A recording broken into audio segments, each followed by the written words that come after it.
Good morning, everybody. Today we will learn about current electricity. This chapter is from class 10th. आज इस topic में हम electricity के बारे में, इलेक्ट्रिसिटी क्या होती है, इसका प्रवाह कैसे होता है, इसके अंदर क्या क्या कारण होते हैं, कैसे करंट को हम कम कर सकते हैं, कैसे हम ज़्यादा कर सकते हैं, इसके मुख्य रूप से क्या इसके ऑब्जेक्टिव हैं। हम बेसिक से स्टार्ट करते हैं। आपने एटम्स के बारे में पढ़ा था। हर element made up of atom. एक छोटा सा एटम एलिमेंट का नाम लेंगे, दैट इज एल्युमिनियम। इसकी इलेक्ट्रॉनिक कॉन्फ़िगरेशन होती है 283। नाउ इसका मतलब एटम की संरचना कैसे होगी। देखो एटम की संरचना,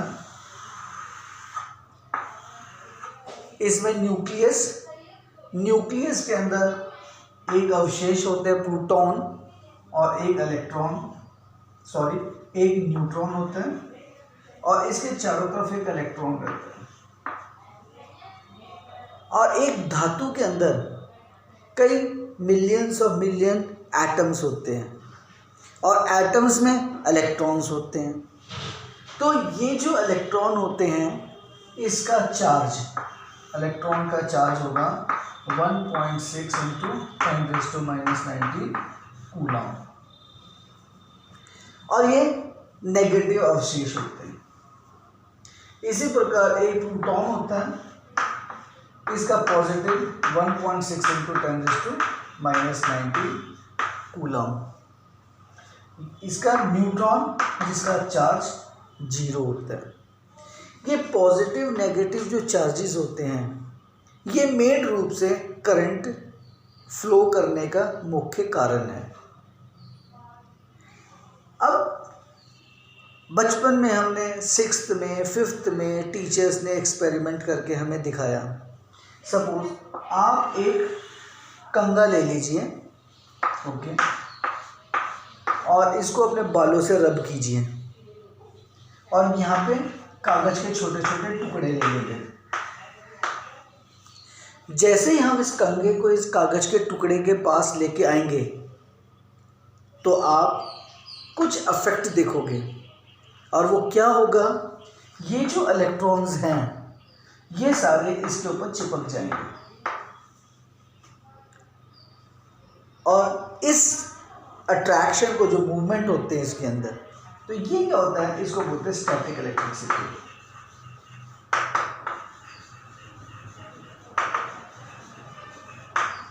static electricity means the charges which are rest and produces a sort of a current, तो that is known as a static electricity. ये जो चार्जेस, हमने सर्दियों के अंदर जब हम ऊनी स्वेटर पहनते हैं तो स्पार्क दिखता है, जब हम सिल्क के कपड़े पहनते हैं, कम्बल ओढ़ते हैं, तो छोटे रात को आप अंधेरे में स्पार्किंग देखते हो, और that is known as static electricity. इसके सबसे पहले बेंजामिन फ्रैंकलिन ने खोजा कि चार्जेस, स्टैटिक चार्जेस क्या होते हैं इसके अंदर। नाउ जब ये चार्ज मूव करने लग जाते हैं, जब ये इनका प्रवाह हो जाता है, तब हमें इलेक्ट्रिसिटी कॉन्स्टिट्यूट होती है।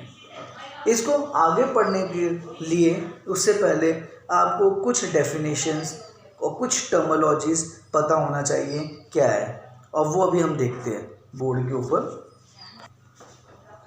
नाउ अब ये टर्मिनोलॉजीज हर बच्चे को पता होना चाहिए, इसके थ्रू जाना पड़ेगा। इसको बोलेंगे विद्युत, इसका मतलब इलेक्ट्रिसिटी, विद्युत धारा, इलेक्ट्रिक करंट, विद्युत परिपथ, इसको बोलेंगे electric circuit, coulomb, ampere, ampere मतलब करंट नापने की इकाई, विद्युत विभव that is electric potential, volt that is potential difference, और परिपथ आरेखें circuit diagram. Electricity means the flow of negative and positive charge, the continuous flow of electric charge from high potential to low potential in unit time विद्युत परिपथ एक circuit diagram है जिसके अंदर current without any break complete करता है। Coulomb charge का अवशेष है। एम्पियर करंट की इकाई है। विद्युत विभव पोटेंशियल है। पोटेंशियल मतलब एक कूलम एक अवशेष को इन्फिनिटी से किसी पॉइंट पे लेके आने के लिए कार्य को इलेक्ट्रिक पोटेंशियल बोलेंगे।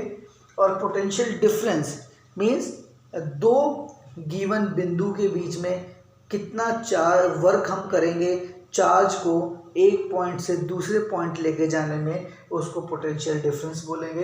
And this is a circuit diagram, मतलब it is a diagrammatical representation of current, wire and voltage, सब चीज़ को रिप्रेजेंट करने के लिए ये रहेगा। अब देखते हैं वन बाय वन इनके बारे में डेफिनेशन क्या क्या रहेगी। नाउ डिटेल के अंदर इलेक्ट्रिक करंट की परिभाषा क्या बोलेंगे? The flow of electric charge from higher potential to lower potential in a unit time. Suppose ये अपने पास एक वायर है, दिस इज, ये एक पॉइंट है and this is a B point.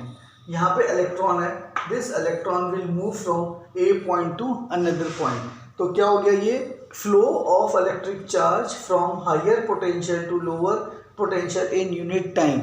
इसको डिफाइन एज इन करंट। किसी वस्तु चालक से अवशेष हमने दो प्रकार के पढ़े थे, प्रोटॉन एंड इलेक्ट्रॉन। अवशेषों के प्रभाव को विद्युत धारा कहते हैं। तो इसका मतलब इसके अंदर से या तो इलेक्ट्रॉन और या प्रोटॉन्स जब जाते हैं तो करंट प्रभाव होता है। अभी फिलहाल आपको यही देखना पड़ेगा कि इलेक्ट्रॉन प्रभाव होते हैं। आगे बड़ी क्लास के अंदर आप देखोगे कि प्रोटॉन्स और इलेक्ट्रॉन का कन्वेक्शन होता है। I = Q/T, ये एक फॉर्मूला है। करंट मतलब चार्ज अपॉन टाइम। ये चार्ज, कितने चार्ज यहाँ से पास होंगे इस पॉइंट से इस पॉइंट तक, कितने टाइम के अंदर। जिस प्रकार से हम मार्केट में जाके कपड़ा खरीदते हैं, उसको बोलते हैं कि 5 मीटर कपड़ा दे दो, तो मीटर उसकी इकाई है। आप दूध लेते हो तो उसको लीटर में नापते हो, और हवा को मीटर पर सेकंड स्पीड उसकी नापते हैं, हवा की स्पीड कितनी होती है मीटर पर सेकंड। इस प्रकार हर चीज़ की इकाई होती है। तो करंट की भी इकाई क्या होगी? This is ampere. करंट की इकाई क्या होगी? एम्पियर। चार्ज क्यू को चार्ज बोलेंगे, इसकी इकाई क्या होगी? Coulombs, COLOUM, coulomb. और टाइम की इकाई क्या हो गई? Time is equal to second. अगर करंट एम्पियर हो गया, हमें तो 1 एम्पियर बताना है, 2 एम्पियर बताना है, 10 एम्पियर बताना है, तो हम स्टैंडर्ड फॉर्म में लिखेंगे कि 1 एम्पियर की परिभाषा क्या है। What is 1 ampere? 1 एम्पियर क्या है? 1 एम्पियर को डिफाइन किया गया है जब एक कूलम चार्ज एक पॉइंट से दूसरे पॉइंट लेके जाने में कितना समय लगेगा, उसको 1 एम्पियर बोलते हैं। 1 एम्पियर को हम डिफाइन करेंगे। 1 ampere define as when 1 coulomb of charge flows in conductor from one end to another end in 1 second is called 1 ampere। अर्थात हमारे पास ये कंडक्टर है, ये एंड A है and this is and B, और यहाँ पे अवशेष चल रहे हैं यहाँ से, और 1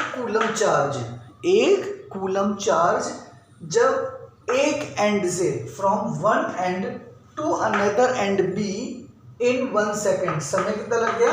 1 second is known as 1 coulomb. So therefore कैसे लिखेंगे अपन?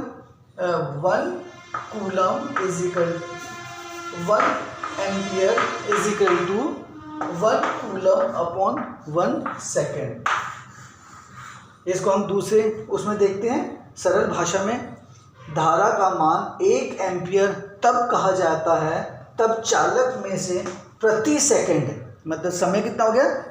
1 सेकंड 1 कूलम अवशेष प्रभावित होता है जब 1 कूलम चार्ज फ्लो करेगा। इसकी इकाई कितना हो गया, हमने पहले भी चर्चा की थी, इसको बोलते हैं एम्पियर।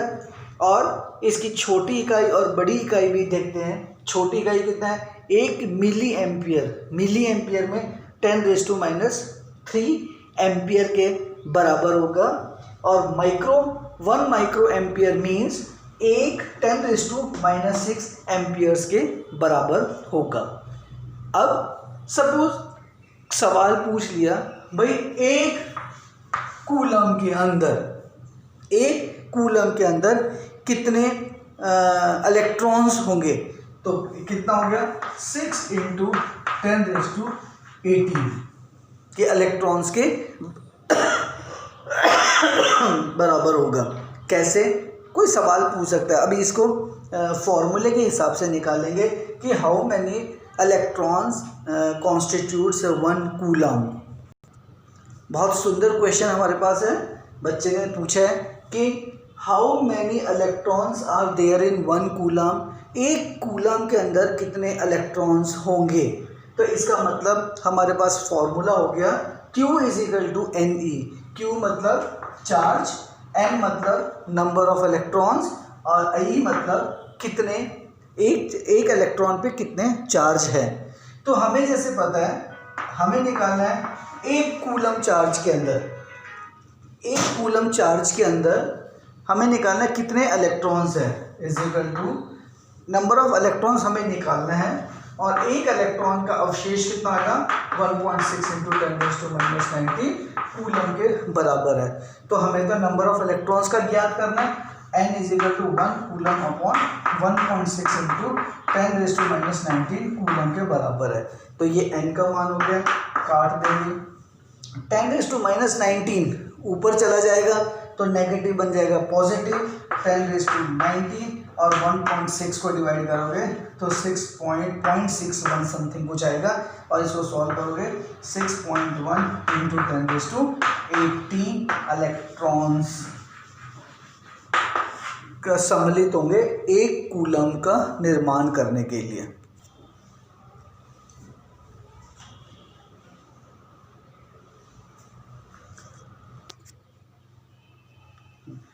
परिपथ विद्युत धारा का सतत व बंद पथ विद्युत परिपथ कहलाता है। तो इसका मतलब ये क्लोज सर्किट है, इसके अंदर यहाँ से पॉजिटिव और ये नेगेटिव, यहाँ से इलेक्ट्रॉन एक क्लोज सर्किट के अंदर कंप्लीट करेंगे और इस पाथ को बोलेंगे परिपथ। मगर अब सोचने वाली बात हमारे पास ये है कि ये जो चार्ज, जो अवशेष इलेक्ट्रॉन हैं, ये इलेक्ट्रॉन मूव क्यों हो रहे हैं। तो कुछ तो कारण होगा यहाँ पे। मतलब आप एक धातु ले लीजिए, एक एल्युमिनियम का तार ले लीजिए, एल्युमिनियम का तार, या आप एक कील ले लो। तो कील के अंदर क्या होता है, इसमें एटम होंगे आयरन के, इसमें एल्युमिनियम के एटम होंगे, इसमें कितने होंगे 13 इलेक्ट्रॉन्स होंगे, तो इसमें 13 इलेक्ट्रॉन है। अगर मैं ये सपोज मेरे पास एक धातु है कील, इसके अंदर आयरन है, आयरन के अंदर एटम है, एटम में इलेक्ट्रॉन्स है, तो इलेक्ट्रॉन्स मूव कर रहे हैं ना उसके अंदर। तो ये जब धातु ऐसे पड़ा हुआ है तो उसके अंदर करंट क्यों नहीं चल रहा, ये एक सोचने की बात है। और जब हम इसको एक परिपथ और एक सेल और इससे जोड़ देंगे तो उसके अंदर इलेक्ट्रॉन करंट का प्रभाव हो जाता है। तो ये कॉन्सेप्ट अभी समझाएंगे कि ये इलेक्ट्रॉन्स क्यों मूव करते हैं, क्या करते हैं, उसका इसके बीच का जो पोटेंशियल डिफरेंस, जिसको विभवांतर बोलते हैं, पोटेंशियल डिफरेंस विभवांतर, इसका क्या कार्य है। इसको एक छोटे से उदाहरण देके मैं समझाना चाहता हूँ कि इलेक्ट्रॉन क्यों मूव करता है। देखो, तो चार्ज क्यों फ्लो करता है, एक सुंदर उदाहरण के साथ हम समझने की कोशिश करते हैं। मेरे पास ये 2 बर्तन है, ए पॉइंट में, इसमें पानी भरा हुआ है। अब देखो, इसके अंदर ये पानी भरा हुआ है, क्या ये स्टेशनरी, क्या ये पानी मूव कर रहा है, नहीं कर रहा। मगर मैं सवाल ऐसे पूछूं, इसके अंदर वाटर मॉलिक्यूल होते हैं, पानी के मॉलिक्यूल H2O, और इसमें कई लाखों पानी के मॉलिक्यूल है, क्या वो मॉलिक्यूल स्टेशनरी है, नहीं स्टेशनरी है। वो पानी के मॉलिक्यूल इसके अंदर मूव कर रहे हैं, कंटिन्यूसली मोशन है। क्योंकि हमने अपनी 9वीं क्लास में डिफ्यूजन पढ़ा हुआ है ब्राउनियन मोशन पढ़ा है। तो ब्राउनियन मोशन इसके अंदर कंटिन्यूसली होता रहता है और मॉलिक्यूल्स मूव करते हैं। अब जैसे ही इस पानी के कंटेनर को मैं इस हाइट के ऊपर लेके जाता हूँ और यहाँ से एक होल कर देता हूँ, तब देखोगे ये पानी कहाँ से यहाँ से फ्लो करेगा। तो क्या कारण है कि ये पानी यहाँ से इस कंटेनर में भर रहा है? कोई सोचने अपने दिमाग पे जोर डालो और हम पाएंगे कि जैसे ही मैंने इस कंटेनर को इस ऊंचाई पे उठा दिया तो हमारे पास इसके अंदर एक एनर्जी स्टोर हो गई, पोटेंशियल एनर्जी, और इसको लेके जाने पर यहाँ पे हमने कार्य किया, we have done the work, हमने वर्क किया। तो पानी फ्लो करने का कारण क्या हो गया? वर्क है। इसी प्रकार हमारे पास ये एक कंटेनर है, एक धातु वायर है, चाहे एल्युमिनियम का, चाहे गोल्ड का, चाहे कॉपर का, चाहे सिल्वर का, किसी का भी हमने एक धातु ले लिया। इसके अंदर यहाँ पे इलेक्ट्रॉन्स हैं। इस इलेक्ट्रॉन को यहाँ से यहाँ तक लेके आने के लिए हमें कुछ कार्य करना पड़ेगा और वो कार्य किसके बराबर होगा? एक पोटेंशियल के बराबर हो गया। तो potential difference is equal to, मैं यहाँ लिख देता हूँ आपके सामने, पोटेंशियल इज इक्वल टू, क्या हमने डेफिनेशन लिखी थी? अमाउंट ऑफ वर्क, यहाँ पे उठाने के लिए हमने कितना वर्क किया, चार्ज को यहाँ से यहाँ पे लाने के लिए कितना वर्क किया, तो वो हम लिखेंगे potential is equal to work upon charge. This is known as a potential difference. शायद मैं क्लियर हो गया हूँगा। अब potential difference is equal to क्या हो गया? वोल्ट। पोटेंशियल डिफरेंस की इकाई क्या हो गई? वोल्ट हो गई। वर्क की इकाई क्या हो गई? जूल हो गई। और चार्ज की आपको पता है कि कूलम्स हो गई। तो हम इसको लिखें, डिफाइन करने के लिए कोशिश करेंगे कि एक वोल्ट किसे कहते हैं? What is 1 volt? Now 1 volt की परिभाषा कैसे डिफाइन करेंगे? 1 volt is equal to 1 joule upon 1 coulomb. इसको हमने डिफाइन कर दिया। 1 volt is define as, 1 volt की परिभाषा इस प्रकार परिभाषित कर सकते हैं, when 1 joule of work, when 1 volt is equal to 1 joule of work is done to carry a charge. कितना charge? 1 coulomb. 1 coulomb to carry a charge of 1 coulomb from one point to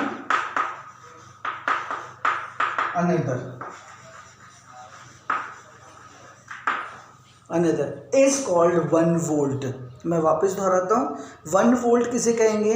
जब 1 joule का कार्य करेंगे 1 coulomb charge को लेके जाने के लिए एक पॉइंट से दूसरे पॉइंट तक, इसे बोलेंगे 1 वोल्ट। अब देखो करंट की मापन कैसे नाप सकते हैं। इसका एक डिवाइस होता है, एक यंत्र होता है जिसको बोलते हैं एमीटर। और विभवांतर को कैसे नापेंगे? विभवांतर को नापेंगे वोल्ट मीटर के द्वारा। जिस प्रकार से स्पीड को, बाइक को स्पीडोमीटर से नापेंगे, केजी को तराजू से नापेंगे, एक की जो केजी वॉट के समय को घड़ी से नापते हैं, इसी प्रकार एमीटर को अपन नापेंगे, करंट को एम्पियर को किस में नापेंगे? एमीटर में। और वोल्ट को किस में नापेंगे? Volt meter. एक चीज़ का हमें से ध्यान रखना है, जैसे कि एक हमने परिपथ बनाया,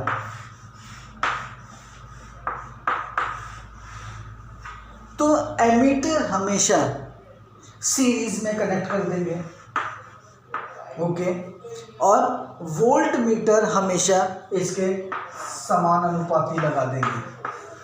तो इसका मतलब क्या हो गया? एमीटर, क्योंकि इसका रेजिस्टेंस कम होता है इसलिए इसको क्या करेंगे? हम इसको सीरीज में करेंगे। और वोल्ट मीटर का रेजिस्टेंस ज़्यादा होता है इसलिए इसको पैरेलल कनेक्ट करेंगे परिपथ के अंदर। अब मुझे आशा है कि ये जो टॉपिक है आज के जो बेसिक टॉपिक थे ये आपको क्लियर हो गया होगा। इसके साथ अगले वीडियो के अंदर हम इसके आगे कंटिन्यू करेंगे, that is tomorrow. Thank you.